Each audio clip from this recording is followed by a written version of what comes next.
Um, I'm Mark Siegler, and I have the honor of welcoming you all to the fifth annual Symposium hosted by the Bucksbaum Institute for Clinical Excellence.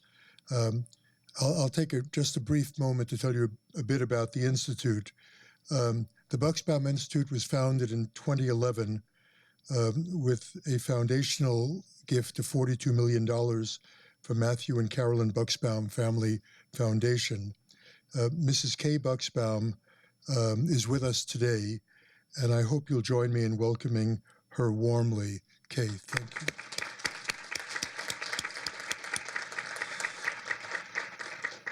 you. The purpose of the Bucksbaum Institute and its mission is captured on this slide. The goal was always to improve patient care, to strengthen the doctor-patient relationship, and to enhance communication and decision-making between patients and physicians, doing that through research and teaching programs addressed to medical students, junior faculty, and master clinicians. Since the Institute's founding almost 5 years ago, we have continually looked for new and better ways to achieve our mission. Currently, the Institute has appointed more than 130 master clinicians, senior faculty scholars, junior faculty scholars, associate faculty scholars, and medical student scholars. In addition, we've appointed 100 undergraduate pre-medical student scholars. The Institute supports 28 programs, and that includes pilot grants, an annual lecture and seminar series, 2 or 3 new courses for fourth-year medical students, and a new academic clinical excellence track in partnership with our undergraduate college. I hope you'll join me in recognizing our extraordinary advisory board members, most of whom are with us today. Dr. Arthur Rubenstein, thanks Arthur, Dr. Jordan Cohen, Dr. Laura Roberts, Dean Kenneth Polonsky, Kay Bucksbaum, Matt Sorrentino. Unfortunately, Holly Humphrey and John Bucksbaum were not able to be with us today. Both had college matters to deal with. Finally, in honor of the Bucksbaum Institute and its commitment to improving patient care and strengthening the doctor-patient relationship, I just wanted to call your attention to a new sculpture called Caring that has been created and is on display in the west lobby of this building. This work in Carrara marble was created in Italy by the sculptor Virginio Ferrari during the months of May, June, and July of 2015. Virginio has, let's see, this is the sculpture. Virginio has described his thinking about the sculpture, saying that using abstract forms that encircle each other, this work conveys the complex and dynamic relationship between doctors and other caregivers, patients, and the hospital. The outer circle represents the healing nature of medicine and the ongoing work of our physicians. The elements in the center represent patients as they are cared for in a healing environment, and the base represents the hospital where caring and healing take place. With that brief background, I'd like to introduce Ken Polonsky, our dean, who will introduce Dr. Arthur Rubenstein, our opening speaker. Kenneth. Thank you, Mark, and I'm also delighted to be here at this wonderful occasion, and it gives me particular pleasure to introduce our keynote speaker, Arthur Rubenstein, who is well known to many of you, but maybe not all of you. So for those of you who don't know Arthur, he came to the University of Chicago many years ago to work with Don Steiner, soon after Don Steiner had discovered proinsulin. And Arthur and Don had a wonderful collaboration that spanned many years in which Don focused particularly on the very basic elements of insulin synthesis and processing, and Arthur did absolutely beautiful studies that are landmark studies on the clinical applications of the insulin biosynthetic pathway, described C-peptide, pro-insulin, and did many studies on genetic syndromes of diabetes, had a very distinguished career with many awards and recognitions. He was the chairman of medicine here for about 17 years, and under his leadership, the department really flourished, was outstanding recruitment of faculty and students, fellows.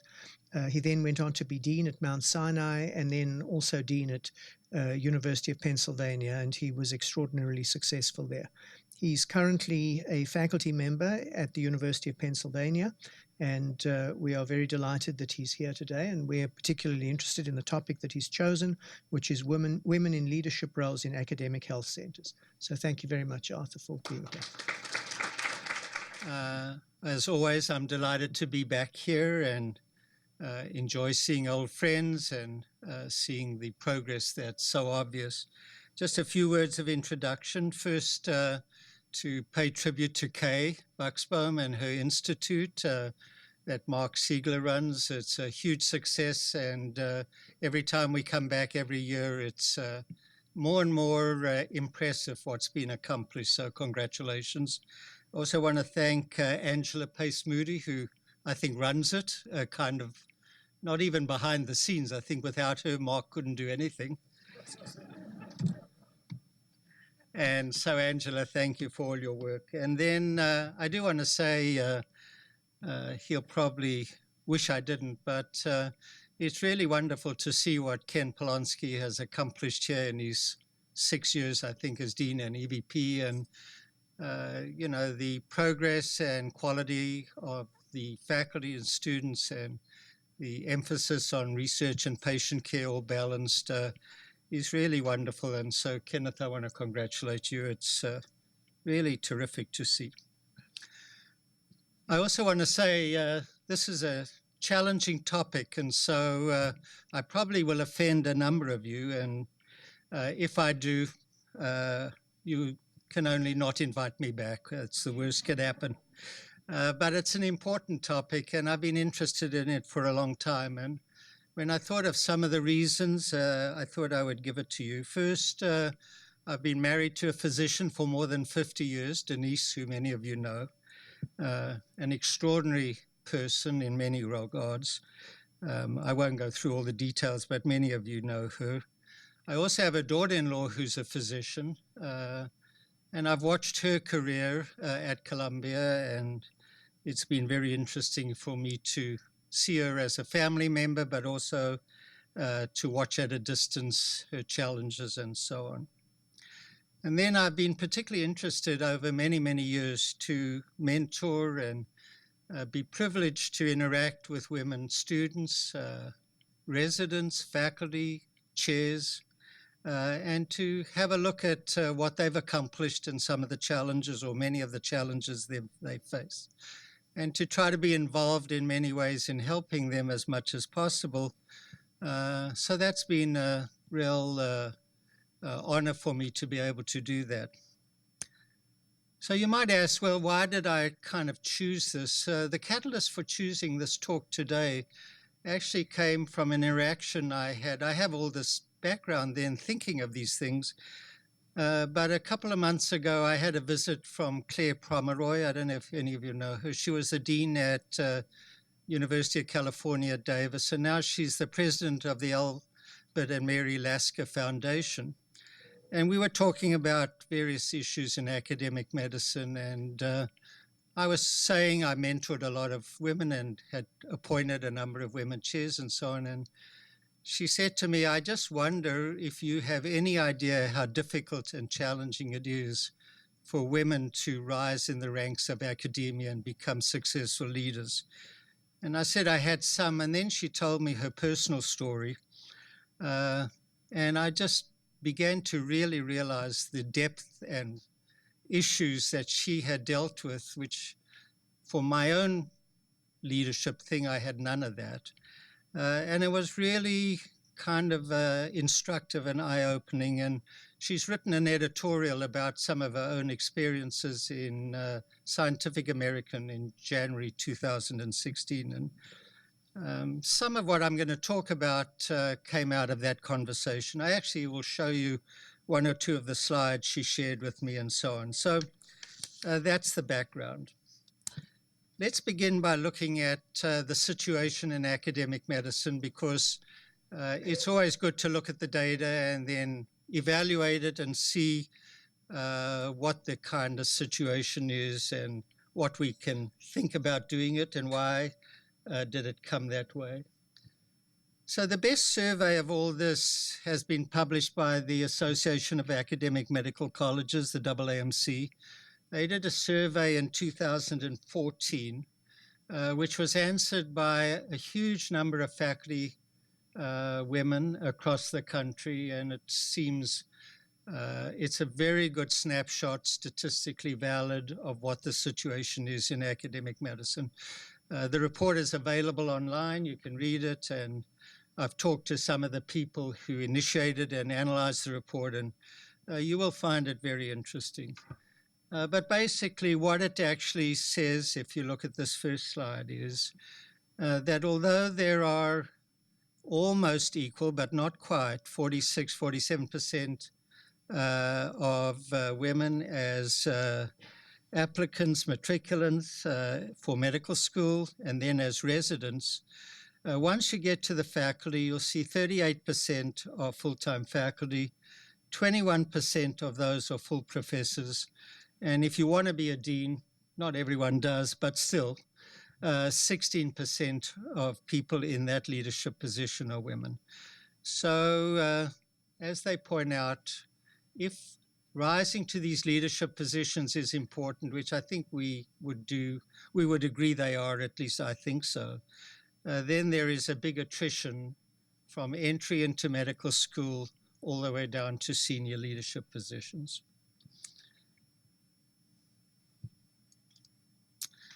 When you look at what's happened over the last several years, this is perhaps the most challenging and disappointing issue. There was a similar survey done in 2003 and 4 with some of the same data, and as best we can say, the results are fairly comparable. And as you can see, at that time, there were full-time faculty, about 30% were women, and that went up over the next 10 years to about 38%. So there's been some increase in full-time women faculty, and these are in medical schools.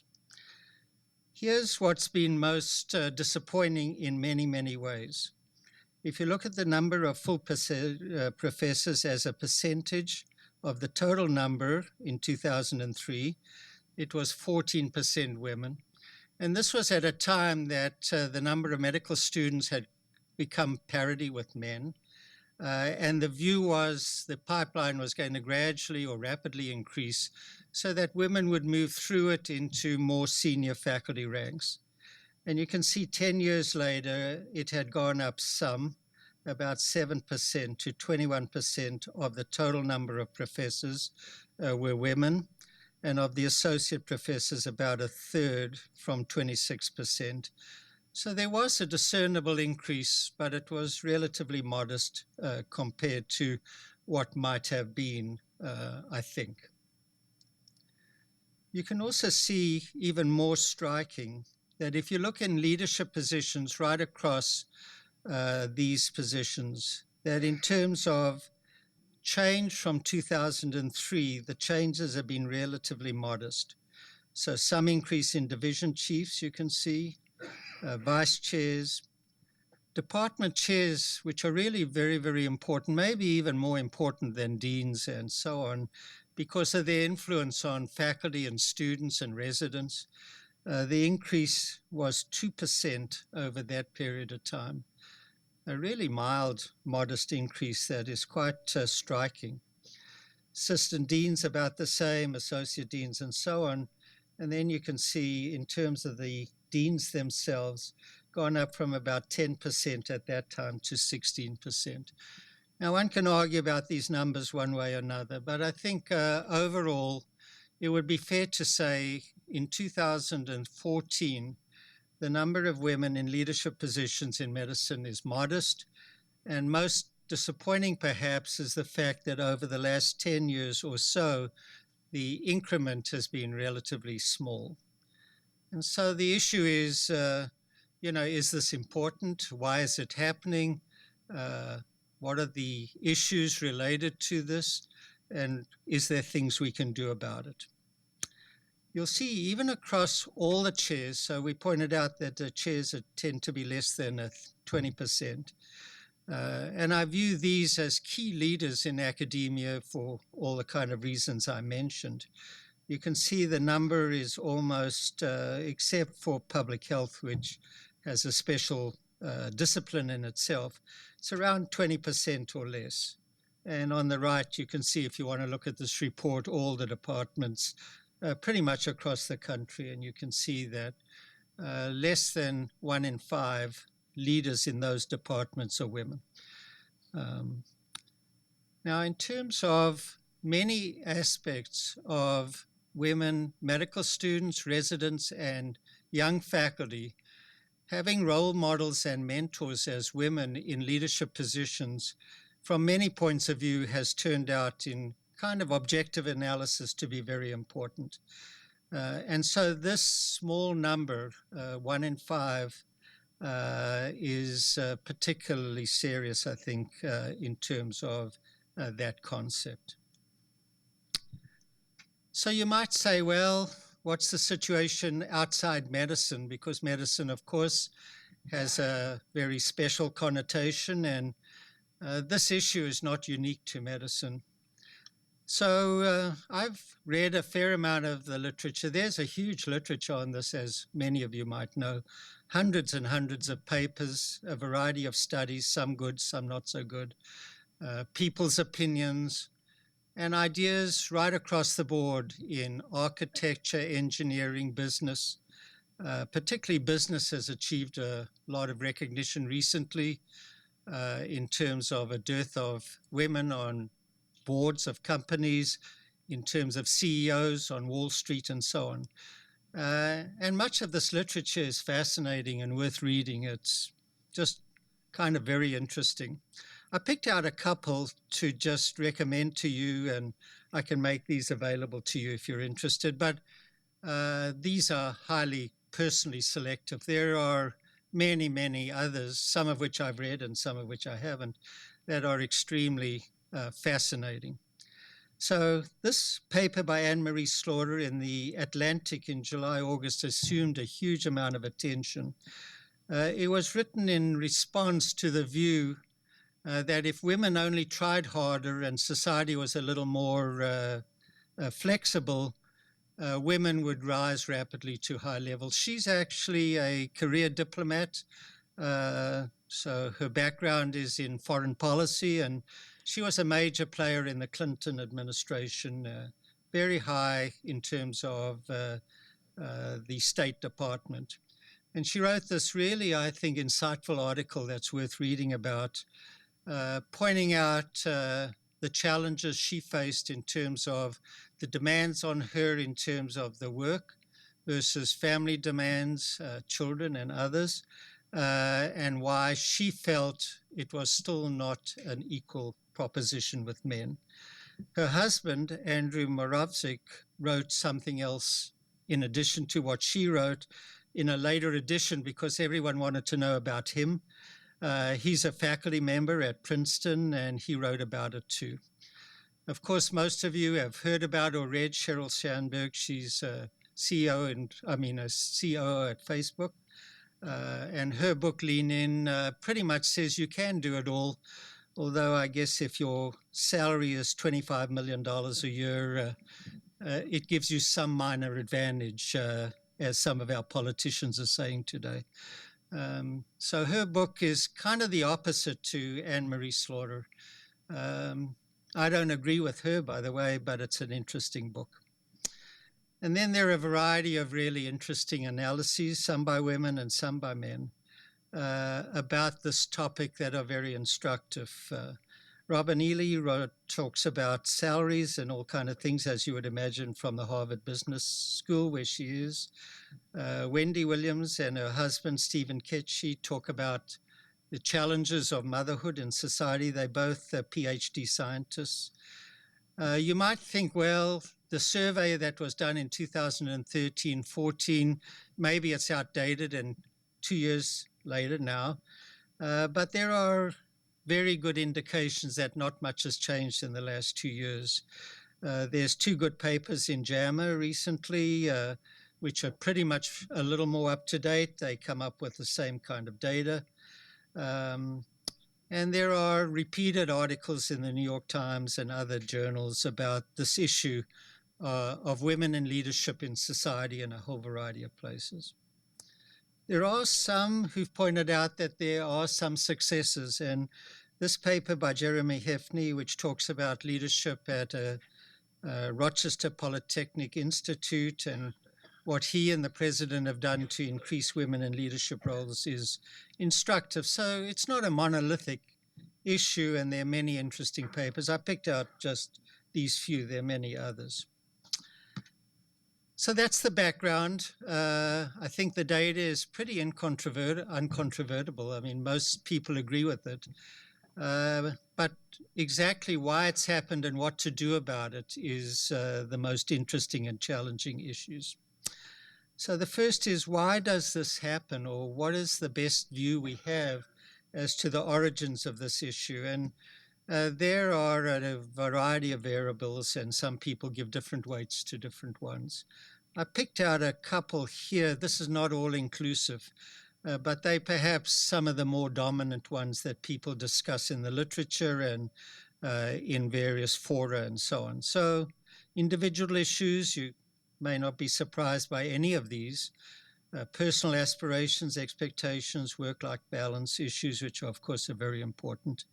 Societal issues, societal expectations of young girls and as they grow up in terms of what their career possibilities might be. And then a variety of issues in educational opportunities in the disciplines we talk about: science, technology, engineering, and mathematics. And then there are undoubtedly, and I'll be interested to discuss a few of these with you, institutional issues, some of which we can really do something about, and that's why I'm particularly interested in them. Salary inequities, recruitment and retention through unconscious bias, a really interesting topic that I know you're well aware of, and I'll comment briefly on that.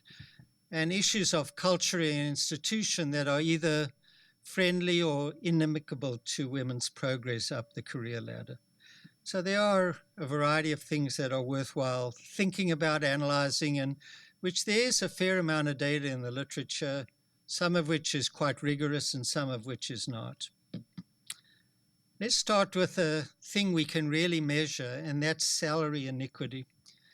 It is actually surprising, and I think somewhat shocking, that when you look at equal work for equal pay idea, that in many, many studies it's been shown repeatedly that women are less well paid than men for the same amount of work and the same quality of work.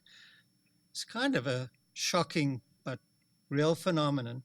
Here's one study about starting salaries for physicians in practice, and I won't go through the details, but you can see that overall women earn quite a lot less than men. In 1999, it was a difference of about $3,600 as a starting salary for equal qualifications, as best as anyone could tell. And some 10 years later, it had risen to $16,000. There seemed to be absolutely no good reason for this except bias. Here you can see another study that was interesting. Some years along in clinical practice, male physicians out-earned women by 13% at the beginning and then up to 28% 8 years later. Now, of course, you might argue there are many variables, and of course there are, but mostly these studies have tried to remove the discriminating variables and try to equalize the issue of the quality of work and the amount of work. And you can see 23% gender-based earnings gap and so on. Over many years, this amounts to many, many hundreds of thousands of dollars, maybe close to several $1 million over a lifetime of 40, 50 years. This is really a serious issue, and for everything one can tell, unsupportable by any reason. So here I have a question for you. And I'm going to ask you to put up your hands, so think about it. Do the studies show that salary gaps exist in private practice, but not in academia, which is, by the way, us, right? Gender gaps in salary for NIH grant recipients are eliminated when productivity is taken into account. So there are easy sheets to look at for NIH study sections where you put your salary in, you ask for a percentage of your salary on the grant. So these analyses have been done, and there is really, really good data on this. So my question is A and B, do studies show that A and B are correct? So salaries exist, differences do not exist in academia for equal work, and that when all the variables are equalized at the NIH study section grants, they are paid equally. All those who agree that that's the outcome, put up your hand, so that we do not have discrepancies in academia. None of you believe that? It's been a cultural thing, you know, like women have found working in surgical areas very difficult for many, many years. And there's a kind of a male-dominating culture of, you know, alpha male kind of stuff. It's just a fact of life. If you look at some of these leaders in surgical departments, 1 chair in the country in surgery, 2, 3. So there are areas in medicine that have been more friendly to women and some that have been more challenging. And they may not only be because of the culture. I mean, some may be the demand. You know, it's not a simple matter. What's really important is that we remove those things that we have control over. You know, if people can't do or don't want to do surgery because it's so demanding and, you know, the whatever, that's one thing. But if the reason they don't do it is because we make it miserable for them to do it, that's unacceptable. So, you know, the variables are really important to analyze before we give blanket answers to these kind of things. But there are very big discrepancies all across medicine in terms of both gender and underrepresented minority people populating these areas. Yes, ma'am. You're absolutely right. You know, I didn't want to get into that because it's such a, it's so far out. I was trying to talk about the subtle thing, relatively subtle. But what you talk about, and Claire Pomeroy in her editorial writes about an experience she had, you know, when one of her mentors made sexual advances and how this disadvantaged her when she said no. So, and the New York Times, and, you know, there have been faculty members recently at Berkeley and others. It's an editorial in Science. So that's like one way out.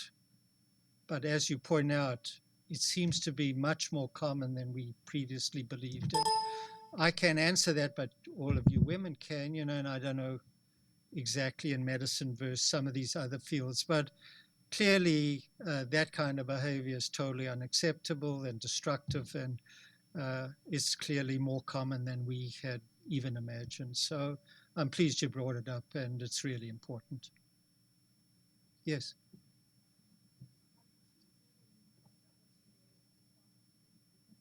The institutional culture is inimical to women, you know, we're already behind. So that just depends on the head of the hospital, the dean, chairman, division chiefs.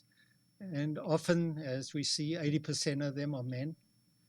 And if their behavior encourages this kind of bad institutional culture, we have a very real problem. And that should be rooted out in a university or medical school. And, you know, the leadership should find it unacceptable. And if individuals are repeatedly doing that, they should be terminated. You know, there's easy to say, difficult to do, but that's what has to be done, you know, because it's just unacceptable. It's a critical question, of course, because I didn't spend a lot of time on it because I think most of you, and Anne-Marie Slaughter writes about that very poignantly. So there are some things we can do. You know, men haven't learned how to have babies yet. That's one of our challenges, right? But there are other things, you know, daycare, men spending time at home, helping with children or parents who are needing care, expanding the time to evaluation to give women more time off, opportunities for part-time work at critical times in their careers, how they paid and kept on without discrimination and people find it positive. So yes, there are, you know, the fact is it is a very, very big issue. And how we deal with it can mitigate the negative impact of it on careers to some extent. Clearly not completely. And that underlies many of women's frustrations in terms of successful careers. On the other hand, as you point out, there are things we can and should do about it. And many of these things have a big impact: institutional culture, childcare, men doing their part, being sure the salaries support them, part-time work. So yes, I think we should focus on that as well. I think that's it. Welcome to Dr.